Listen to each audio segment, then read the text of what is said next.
नमस्कार, मी पद्मावती। आज मी तुम्हाला गाजराचा हलवा कसा करायचा ते मी दाखवणार आहे। तर त्याचं साहित्य सांगते। इथे मी अर्धा किलो गाजर स्वच्छ पाण्यात धुवून घेतले, नंतर किसून घेतले। अर्धा किलो गाजर मी किसून घेतले। इथे मी 2 चमचे तूप घेणार आहे। इथे मी वेलची पावडर घेणार आहे। इथे मी 1 वाटी साखर घेतलेली आहे। इथे मी बदाम आणि मनुका घेतलेले आहेत आणि इथे मी अर्धा लिटर दूध घेतलेले आहे। हे अर्धा लिटर दूध मी व्यवस्थित उकळून थंड करून घेतलेले आहे। तर कृतीला सुरुवात करूया आपण। इथे मी गॅसवर कढई गरम करत ठेवली होती, ती गरम झालेली आहे। आता मी 2 चमचे तूप घालणार आहे।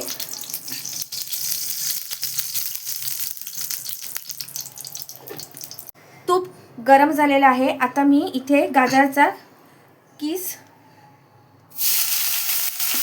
घालणार आहे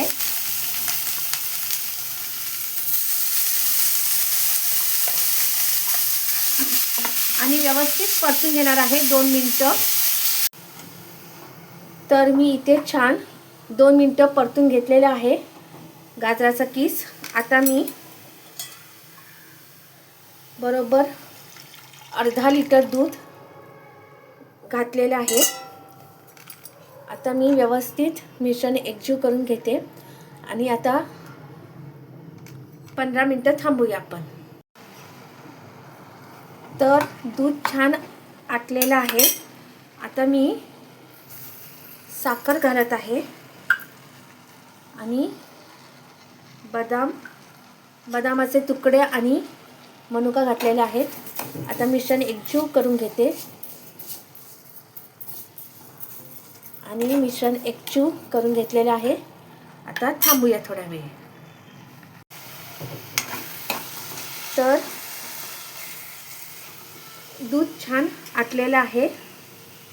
आता मी वेलची पावडर घातलेली आहे अर्धा चमचा। आता मिश्रण व्यवस्थित एकजीव करून घेते। तर मिश्रण छान एकजीव करून घेतलेलं आहे। आपला गाजराचा हलवा झालेला आहे। आता मी गॅस काढत आहे। तर अशा पद्धतीने गाजराचा हलवा करतात। तुम्हाला माझा व्हिडिओ आवडला असेल तर लाईक करा। धन्यवाद।